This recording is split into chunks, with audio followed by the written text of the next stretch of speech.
Nous avons été faits pour magnifier, car l'homme ne doit pas se couvrir la tête puisqu'il est l'image et la gloire de Dieu, tandis que la femme est la gloire de l'homme. 1 Corinthiens 11:7.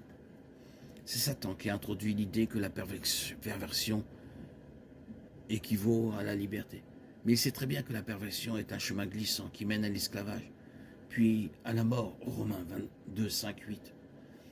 À cause de ton endurcissement et de ton manque de repentir, tu t'amasses un trésor de colère pour le jour de la colère et du juste jugement de Dieu.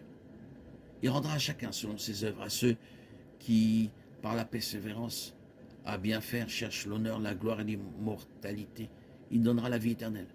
Mais à ceux qui, par esprit de rivalité, sont rebelles à la vérité et obéissent à l'injustice, correspond la colère et la fureur.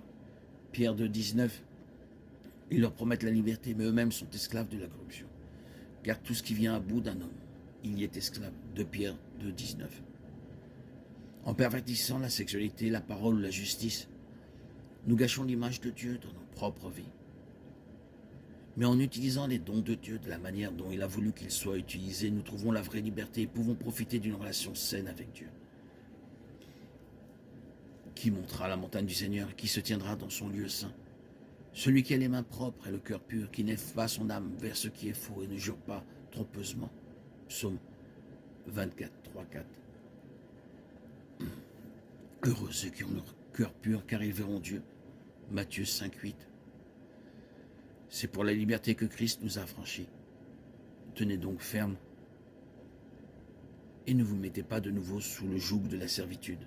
Galates 5, 1.